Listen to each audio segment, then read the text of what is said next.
Mateus capítulo 8, verso 14 a 17.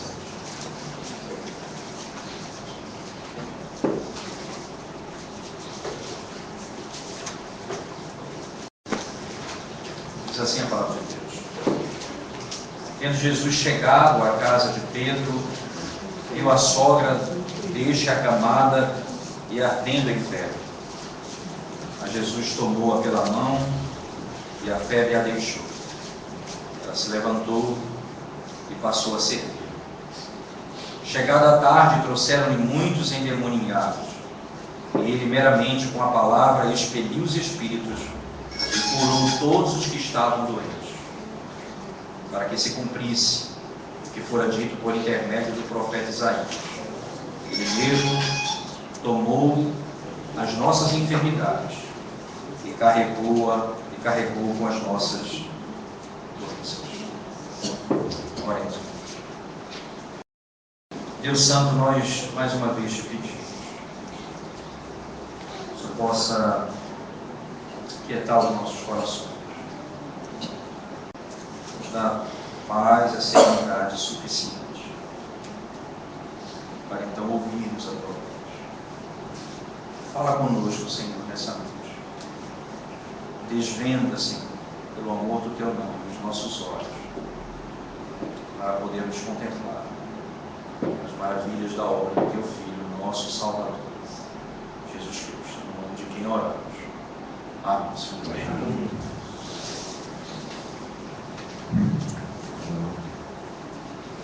Chegamos na última sessão das 10 primeiras manifestações de poder de Jesus Cristo, quando ele pratica 10 milagres sucessivos. Esses 3 primeiros, eles encerram uma parte desses 10 com a conclusão do verso 17, trazendo a prática da libertação da cura da sogra de Pedro, trazendo para um ponto lá Isaías 53, verso 4, para que se cumprisse o que fora dito por intermédio do profeta Isaías, que disse: ele mesmo tomou as nossas enfermidades e carregou com as nossas doenças.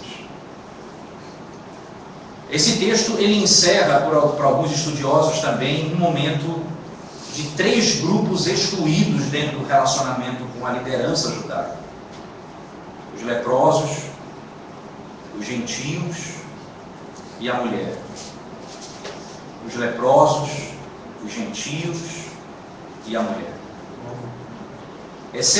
Excetuando o servo daquele que era centurião, e Jesus ia à casa dele, ia tocar nele para curá-lo, e ele, demonstrando fé superior, disse: o Senhor apenas envia a tua ordem e ele será curado. Os outros 2 casos, Jesus toca e a pessoa é curada. Ele toca no leproso e é curado. Ele toca na mulher e ela é curada.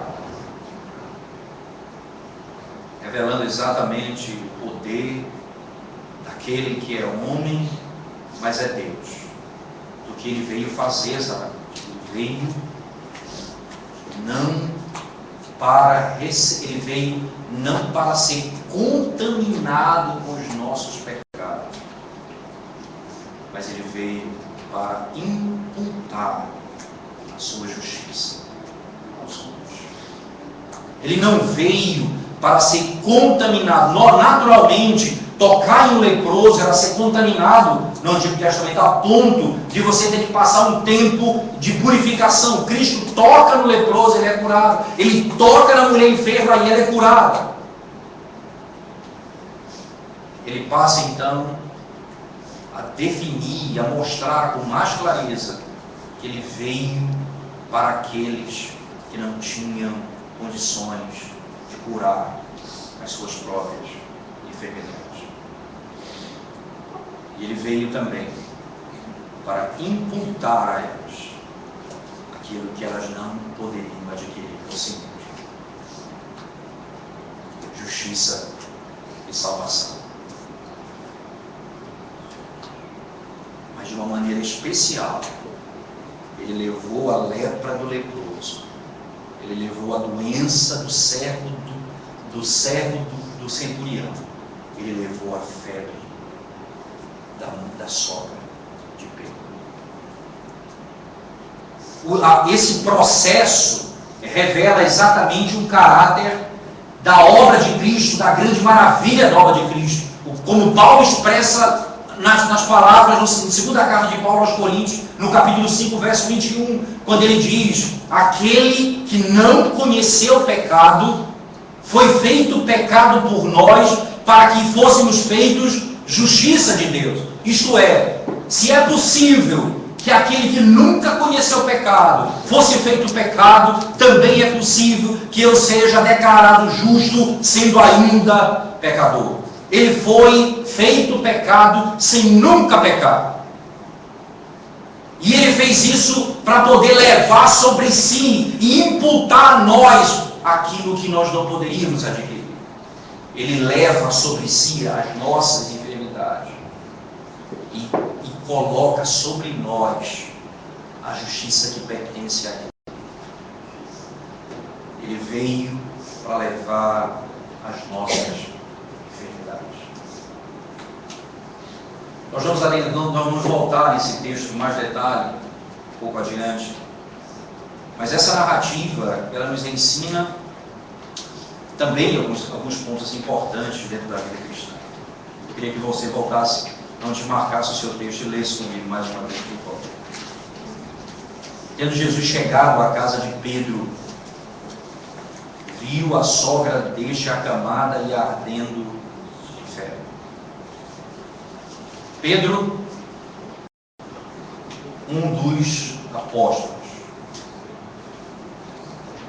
Pedro, que deixou tudo para seguir a Cristo. E revela aqui nesse momento que o Senhor cuida daqueles que vivem para Ele. Os mínimos detalhes. Interessante que a febre, ela não é necessariamente uma doença. Ela é, cientificamente falando, ela é um sintoma de alguma enfermidade que você tem. Ela não é a doença em si. O texto diz que ela estava ardendo em febre. Então, passar a febre, e vocês sabem que quando você está com febre e você toma um remédio, a febre baixa, você está com uma virose, a febre baixa, você naturalmente fica mole ainda. Porque ainda a enfermidade está ali. Você fica um pouco animado, você melhora o seu humor, mas ainda não está curado porque a enfermidade continua ali. Passando o ciclo do remédio, volta a febre e você volta a ficar com aquela moleza no corpo. O caso da sogra de Pedro é diferente. E aqui ele tira a febre dela e consequentemente cura a enfermidade dela, a ponto que ela se levanta imediatamente e passa a servi-lo. Ela passa a servi-lo. O cuidado de Jesus com os seus discípulos. Ele se preocupa com as coisas mínimas da vida daqueles que servem. Isso não é à toa que ele disse lá atrás, no capítulo 6, buscai, pois, em primeiro lugar o meu reino e a minha justiça, e as outras coisas vos serão acrescentadas. Ele vai cuidar de todas elas. Segundo, ele vai à casa de Pedro. Ele entra na casa de Pedro, ele vai à casa. Pedro tem uma família. Ora, ele tem uma sogra. Logo, ele é casado. Sendo ele casado, ele não pode ser o primeiro papa, como diz a Igreja Católica, porque o papa não pode casar. Porque o padre não pode casar, ele é proibido de casar, e o texto diz que ele tem uma família, literalmente o texto afirma que ele tem uma sogra, ele é casado. Então ele não é, como dizem os romanos, o primeiro papa. Porque se ele for o primeiro papa, ele tem que seguir todos os aspectos, ele tem que casar também. E Pedro aqui tem uma família. Quebrando exatamente o princípio equivocado da Igreja Católica quanto a esse particular. Mas quanto à sogra, Pedro E aqui não é apenas a preocupação de Jesus, não é apenas com Pedro, mas ele se preocupa com o enfermo. E esse aqui é um elemento importante, a compaixão de Cristo. Veja, não há uma expressão no texto, mas é claro que isso está no texto, quando ele diz assim, olha, tendo Jesus chegado à casa de Pedro, viu a sogra deste acamada e ardendo em febre. Ele não é aquele que está preocupado com coisas e não está preocupado com outras. Ela está com febre, eu vou passar e não vou me importar com ela. Ele tem compaixão daqueles que sofrem. Ele tem compaixão do enfermo. Ele tem compaixão daquele que está moribundo, daquele que está morrendo. Ele tem compaixão. E nós não podemos duvidar desse sentimento que Cristo estabelece na relação com aqueles que ele se encontra. Porque seria um equívoco pensar que ele veio para nos redimir, tornando-se homem para redimir um povo para si, apenas porque ele veio teologicamente cumprir uma conta, 12 e 2 são 4, então dentro da predestinação, isso faz parte. Não é simplesmente uma conta matemática, envolve coração, envolve sentimento, envolve compaixão, e ele se apieda daqueles que sofrem. Quando ele decidiu se tornar homem, ele fez isso porque ele se apiedou dos que sofrem. Ele teve misericórdia dos que sofrem. Esse é o princípio para os seguidores de Cristo também. Nós olhamos para as pessoas que sofrem ao nosso lado e nós não nos importamos. Nós passamos do lado, nós passamos a margem, nós não damos atenção ao sofrimento daqueles que estão ao nosso lado, que clamam por socorro.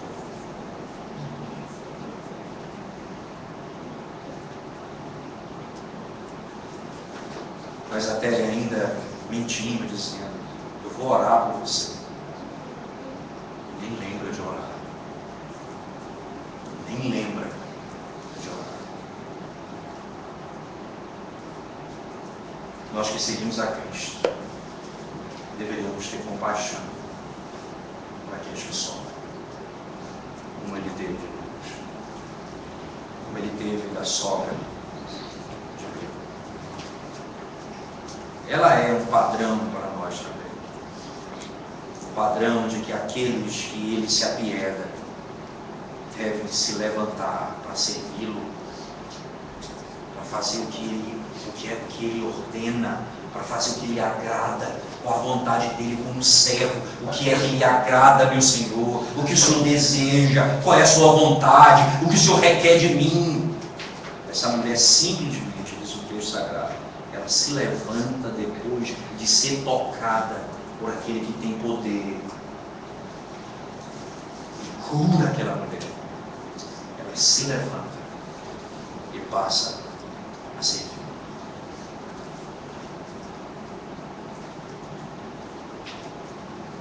Se torna serva dele. Ela faz o que ele quer, o que ele deseja e a vontade dele. Quando o Senhor restaurou, Ele nos transformou em servos para fazer a vontade dEle, para servi-lo em todos os aspectos da nossa vida. Ele não me libertou para fazer o que o meu coração quer, o que o meu pensamento me guia, mas para fazer a vontade dEle. É um exemplo que deve ser seguido por nós. É um padrão que deve ser estabelecido para nós. Eu fui liberto pelo Senhor para servir. É o que diz o apóstolo Paulo aos Romanos, no capítulo 6. Ele fala acerca de dois senhores que existem: a carne, o mundo, o pecado e a Cristo. São dois senhores. Não existe alguém que vive sem servir alguém. Ou nós servimos o mundo e o pecado, ou nós servimos a Cristo e a sua justiça. Não existe a possibilidade de você não ser servo de alguém. Não existe a possibilidade de você não estar submetido a alguém. Porque não existe a liberdade que muitos apregoam por aí. Toda a vontade livre que você tem, ela está sujeita a algo superior, além de você. Você diz assim, eu faço o que eu quero da minha vida, você faz o que a tua carne pede, por isso você diz que faz o que quer da sua vida, mas você nunca vai poder dizer, eu vou servir a Cristo por sua própria vontade, se o Senhor mesmo não mudar a tua sorte. Então você é servo da carne. Então você é servo do pecado. E quando o Senhor te liberta do pecado, o Senhor te restaura do pecado, quando Ele cura a febre, quando Ele cura a tua alma, quando Ele muda a tua sorte, você agora passa a ser servo dele, servo da justiça, para fazer o que Ele ordena. É estranho você ouvir falar dos exegetas pentecostais que pegam esses textos para pregar. É estranho você ouvi-los usando o milagre que Deus deu a eles. Se é que de fato ocorreu, se é que de fato isso veio acontecer com eles. Para poder ganhar dinheiro em cima disso. Para ser servido em cima disso. Para usar isso para benefício próprio. Para poder enriquecer com isso. Estranho, não soa com a qualidade dessa mulher que acamada, ardendo em febre, se levanta depois de ser tocada pelo Criador do Universo. Ser tocada, ela muda e passa a ser vida.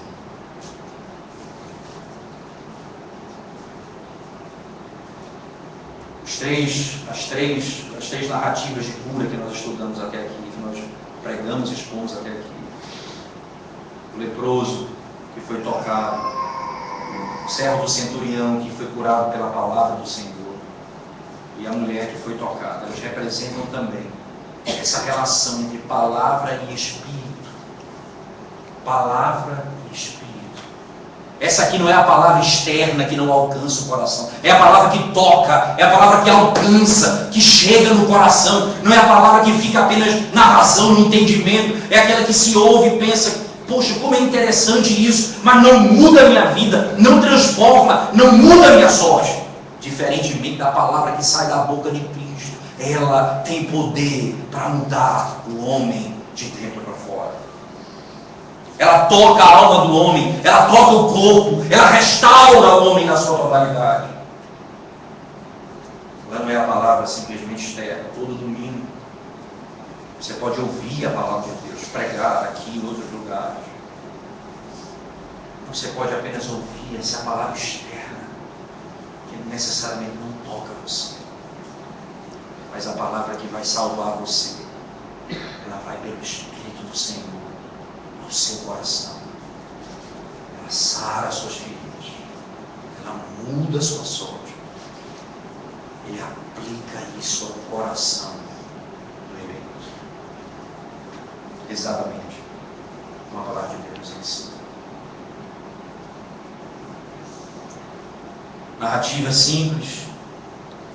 Termina exatamente com a expressão, ela se levantou e passou a servir. E vem a conclusão dessa primeira etapa. Chegada a tarde, depois desse momento de Jesus com ela, trouxeram-lhe muitos endemoniados, e ele meramente com a palavra expeliu os espíritos e curou todos os que estavam doentes. Veja que coisa interessante.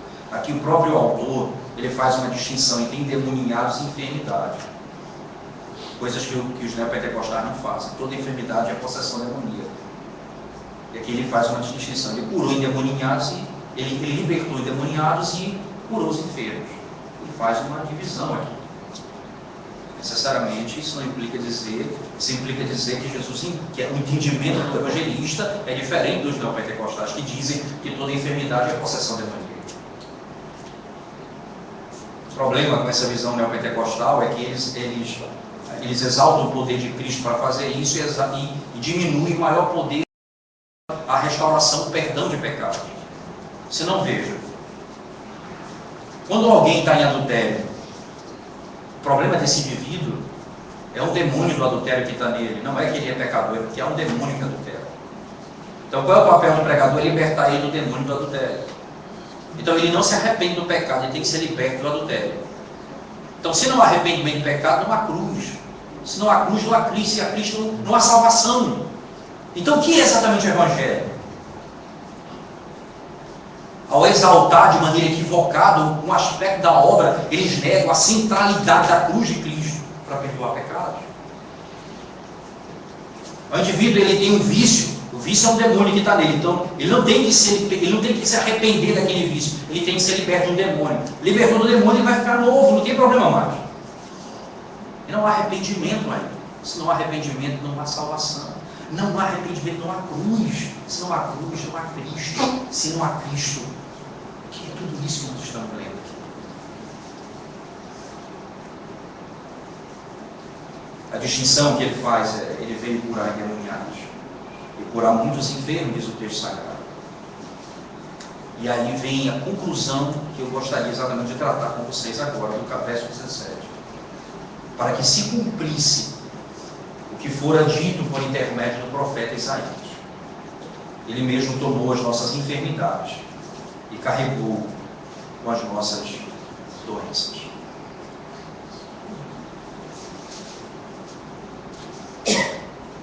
O evangelista aqui, irmãos, ele não segue a Septuaginta. A Septuaginta é a tradução do texto hebraico para o grego. A Septuaginta ela vai omitir esse conceito de doença e vai trabalhar com um aspecto mais espiritual da enfermidade. Isso é interessante na Septuaginta. O texto Massorete, que é o texto hebraico, onde ele cita lá Isaías 53, ele está bem parecido com o texto do Antigo Testamento, está mais próximo do texto hebraico, que trata exatamente dessa forma. Se você abrir a palavra de Deus comigo lá no profeta Isaías, no capítulo 53, volte comigo, por favor. Isaías 53, verso 4.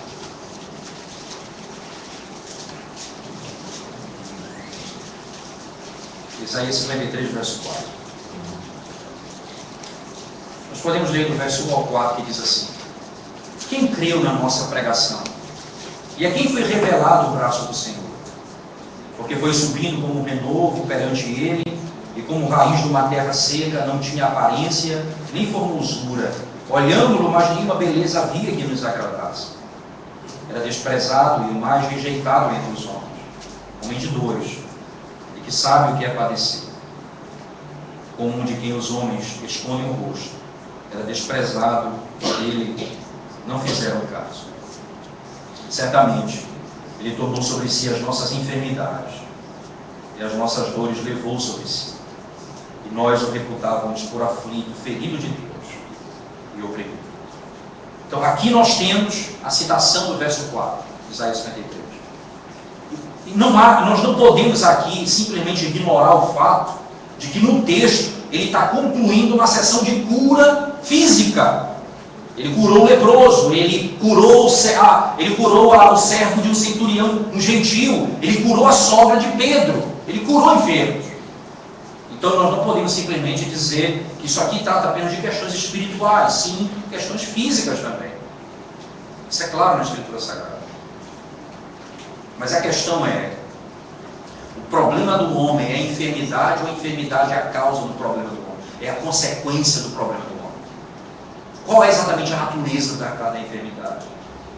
A enfermidade é, de fato, o maior problema da humanidade, ou a enfermidade é consequência do maior problema da humanidade?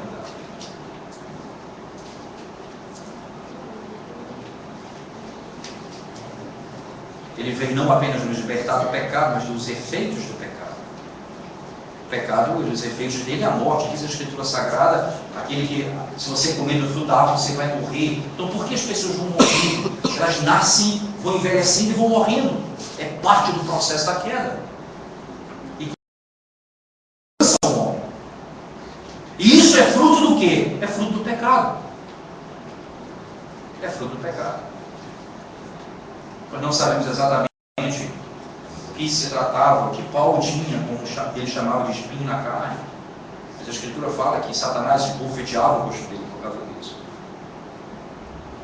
E ele rogou ao Senhor 3 vezes que tirasse aquilo dele.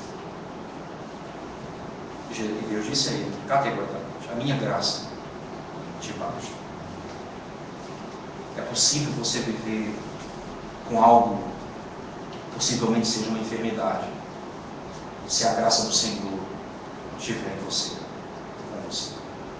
A Escritura Sagrada, por exemplo, ela chega a dizer lá, Paulo escrevendo aos Romanos, no capítulo 8, quando ela descreve que aqueles que estão em Cristo não podem se separar, não podem se apartar dele, ele descreve aquilo que não pode me apartar dele, diz categoricamente isso. Ele diz, olha, nem coisas do presente, nem do porvir, nem espada, nem fome, nem angústia, nada pode me separar do amor de Deus que está em Cristo Jesus, meu Senhor. Isto é, segundo a perspectiva paulina, esses efeitos do pecado, essas características do pecado, elas vão e podem me acompanhar durante a minha caminhada. Mas se a raiz do problema for arrancada, isto é, se o pecado for perdoado, se ele me tirar da iniquidade, eu posso sobreviver ao sofrimento que o pecado ainda traz ao meu corpo.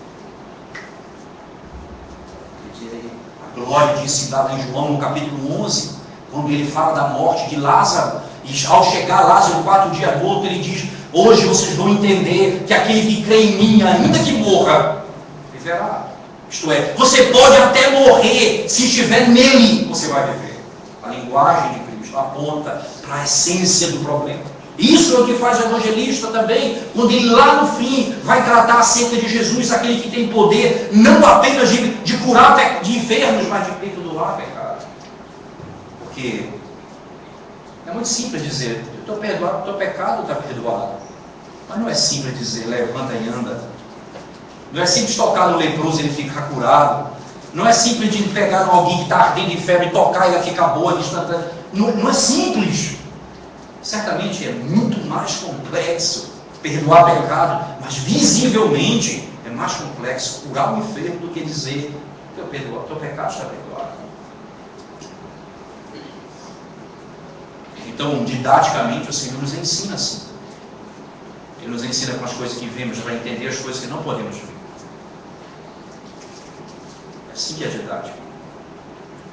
É óbvio que aqui o Senhor está nos ensinando que nesse sentido, nesse aspecto,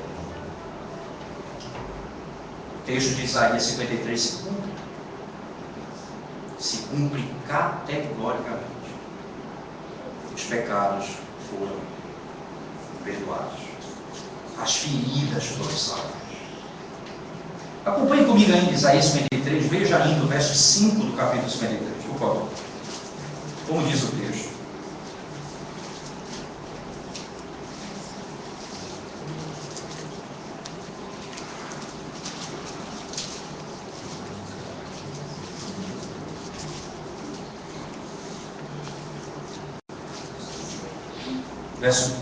Vamos ler o 4 e 5, por favor. Certamente ele tomou sobre si as nossas enfermidades e as nossas dores levou sobre si. E nós o reputávamos por aflito, ferido de Deus e oprimido. Mas ele foi traspassado pelas nossas transgressões e moído pelas nossas iniquidades. O castigo que nos traz a paz estava sobre ele, e pelas suas pisaduras nós fomos sarados. Veja, ele leva as nossas transgressões.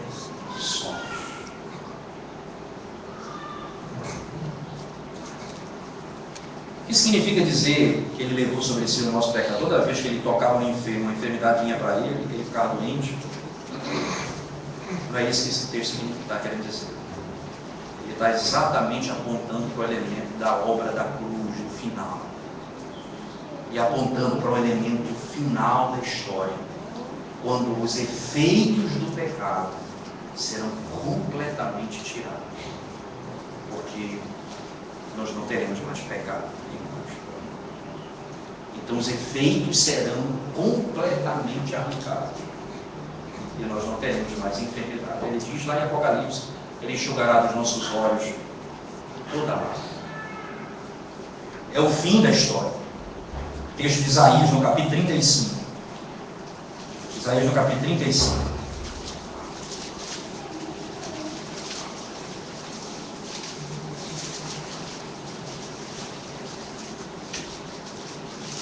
Diz assim: o deserto e a terra se alegrarão, o ermo exultará e florescerá como narciso, florescerá abundantemente, jubilará de alegria, exultará.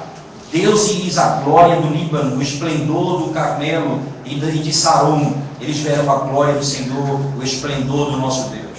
Fortalecei as mãos frouxas e firmai os joelhos vacilantes. Dizer aos desalentados de coração: sede fortes, não temais, eis o vosso Deus. A vingança vem, a retribuição de Deus, ele vem e vos salvará. Então se abrirão os olhos dos cegos.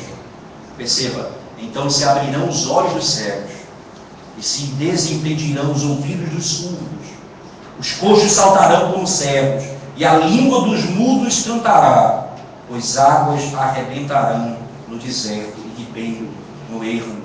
A areia embraseada se transformará em lagos, a terra sedenta em mananciais de águas, onde outrora viviam os chacais. Crescerá a erva com canas e juncos, e aí haverá bom caminho, caminho que se chamará o caminho santo. O imundo não passará por ele, pois será somente para o seu povo. Quem quer que por ele caminhe, não errará, nem mesmo o lobo. Ali não haverá leão, animal feroz, não passará por ele, nem se achará nele, mas os remidos andarão por ele.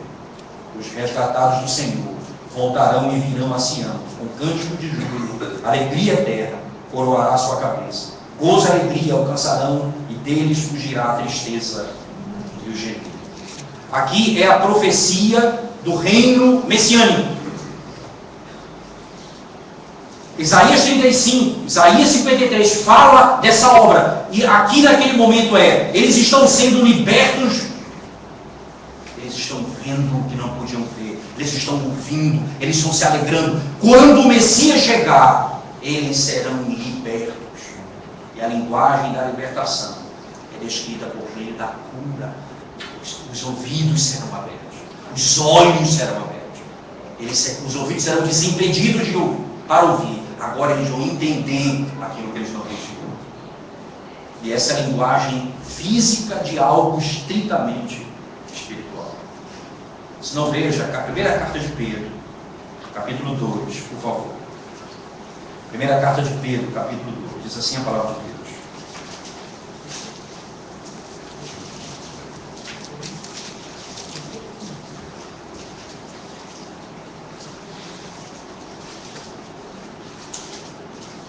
Verso 22 em diante. Melhor. Vamos ler a partir do verso 18. Acompanhe comigo, por favor. 1 Pedro, capítulo 2, 18 até o 25. Servos, sede submissos com todo o temor ao vosso Senhor, não somente se for bom e cordato, mas também ao perverso. Por isto é grato que alguém suporte tristeza, sofrendo injustamente, por motivo de sua consciência para com Deus. Pois que glória há se pecando e sendo esbofeteados por isso, suportais com paciência. Se entretanto, quando praticais o bem, sois igualmente afligidos e suportais com paciência, isto é grato a Deus. Quando para isto mesmo fostes chamados, pois que também Cristo sofreu em vosso lugar, deixando-vos exemplo para seguir os seus passos, o qual não cometeu pecado, nem dolo algum se achou em sua boca. Pois ele, quando ultrajado, não revidava com ultraje, quando maltratado, não fazia ameaças, mas entregava-se àquele que julga retamente, carregando ele mesmo em seu corpo, sobre o madeiro, veja bem, carregando ele mesmo em seu corpo, sobre o madeiro, os nossos pecados, para que nós, mortos para os pecados, vivamos para a justiça. E aí vem, por suas chagas fostes sarados, porque estavais desgarrados como ovelhas, agora porém vos convertestes ao pastor e bispo da vossa alma. A linguagem de Pedro associa a cura e a libertação espiritual ao texto que fala: vocês foram sarados por meio da obra dele. Por suas chagas fostes sarados. Nós fomos sarados. E aqui o cumprimento dessa profecia se dá com aquelas 3 primeiras narrativas de cura. categoricamente, que ele veio libertar o povo do pecado e, consequentemente, dos efeitos do pecado.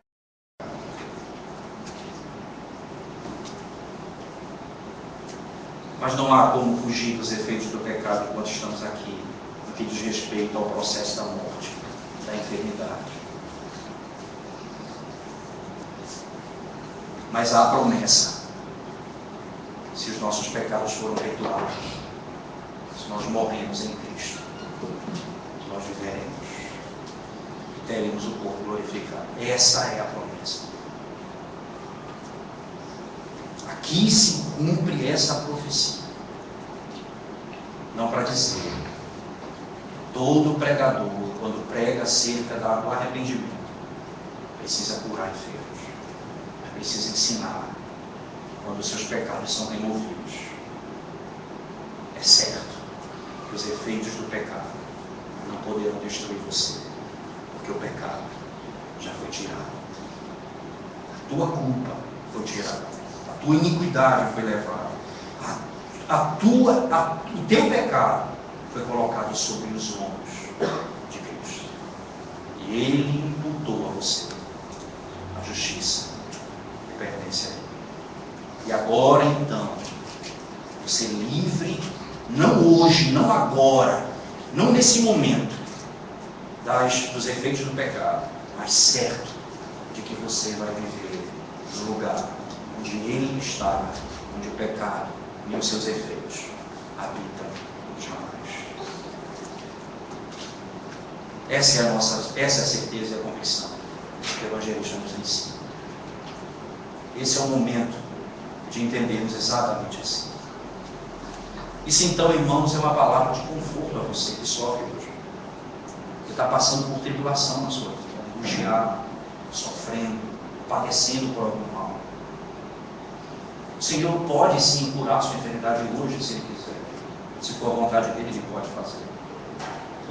Mas se Ele não fizer, e você já foi perdoado, e os seus pecados foram lavados, certo, você pode estar. Os efeitos do pecado não vão destruir sua vida. Podem matar você, porque esse é o efeito do pecado. Mas não pode destruir sua alma, porque aquilo que lhe apartava de Deus foi tirado, que era o pecado. Paulo diz: nada poderá nos separar do amor de Deus. Depois que nossos pecados foram perdoados. Romanos 6, Romanos 7, Romanos 8 no seu início. Nenhuma condenação há para aqueles que estão em Cristo. Por isso ele pode abrir em peito e dizer: nem angústia, nem coisas do presente, nem fome, nada poderá nos separar do amor de Deus. Mas Isaías, no capítulo 59, diz: o que é que pode nos separar de Deus? Vocês dizem: Deus está a mão do Senhor está escolhida, que tem colhida, que não pode salvar. Os seus ouvidos estão surdos, Ele não pode ouvir. Antes, pelo contrário, diz o profeta Isaías: os vossos pecados fazem separação entre vós e o vosso Deus, e as vossas iniquidades impedem que Ele vos ouça. Isaías 59, verso 1 e 2. E aí você vai ver as consequências do pecado. Os lábios impuros, a língua que só fala mentira, a mão que pratica o mal, os dedos que estamos todos contaminados, o pensamento, o ato, todo apodrecido pelo pecado. Até que venha aquele que vai destruir o pecado. Isaías 59, verso 16 e diante. Aí ele vai redimir o seu povo da iniquidade. Quando ele fizer, nós teremos a certeza que toda a enfermidade foi tirada, porque ela é tratada com efeito, e o efeito dela não pode destruir a nossa comunhão com o Senhor. O efeito do pecado não pode destruir a comunhão com o Senhor. Se não, veja, irmãos, alguém que cometeu um pecado, adquiriu uma enfermidade, por exemplo, alguém que cometeu um adultério, adquiriu AIDS, vai morrer com essa enfermidade. Isso é o efeito do pecado. Mas se ele for perdoado, se o Senhor perdoar o seu pecado, se ele se arrepender do seu pecado, ele vai Provavelmente. Porque isso é efeito do pecado. Mas a culpa do pecado, caso ele tenha se arrependido, já não poderá separá-lo do Senhor por toda a eternidade. Vai matá-lo, mas ele não vai morrer eternamente.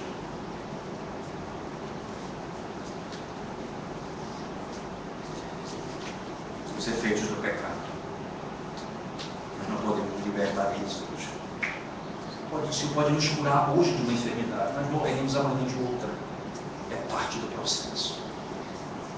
Mas se o Senhor perdoar o nosso pecado, nós temos a vida eterna por Ele mesmo. O teu sofrimento, a tua angústia, não significa necessariamente que o Senhor se apartou de ti. Se o Senhor perdoou o teu pecado, irmão, descanse na certeza que ninguém poderá te separar dele. Não importa, Senhor. Mas se você imagina que vai poder apenas ter esperança nessa vida se a sua enfermidade for curada, e você ainda não conhece o Senhor como seu Salvador, eu preciso lhe dizer isso. Pior do que os efeitos do pecado na sua vida, como a enfermidade, pior é a eterna separação do Senhor. Se o Senhor não tocar em você, se a palavra ouvida nessa noite não atingir o seu coração, tua enfermidade não é nada perto da condenação que pode acabar e destruir sua vida por toda a eternidade. Arrependa-se nessa noite. Curve-se diante do Senhor essa noite. Senhor, leva o meu pecado e imputa a tua justiça sobre mim. Eu me rendo aos teus pés. Eu me curvo diante do Senhor. Eu vou baixar as armas que eu venho lutando contra o Senhor. Eu vou me render diante de ti. Pelo amor do teu nome, leva a minha culpa e o meu pecado. Então você saberá que é a verdadeira esperança no meio da tribulação. Que é Paulo dizer: as coisas que eu sofro no presente não se comparam com a glória que há de se manifestar no futuro. Quem pode dizer isso, irmãos? Senão alguém que conhece o Redentor como Redentor e Salvador. Vamos orar. Bendito Deus, humildemente nós nos colocamos diante do Senhor para te pedir o como nós precisamos, ó Deus, dessa verdade na nossa alma, no nosso interior, mais profundo do nosso coração, Senhor. Nós somos, ó Deus, tão apegados às coisas que nos esquecemos das coisas mais essenciais da vida, que é a certeza, a plena convicção de que o Senhor perdoou os nossos pecados, que somos teus, Senhor, e que ninguém poderá, nunca ninguém poderá nos arrebatar do Senhor. Faz isso, Deus. Enche o coração do teu povo nessa noite, dessa certeza. Anima o teu povo, Pai Santo, nessa noite. Conforta a tua igreja, anima a tua igreja. Enche o teu povo dessa alegria no meio das dificuldades. E salva aqueles que ainda não te conhecem como Salvador. Te pedimos isso em nome de Jesus. Amém.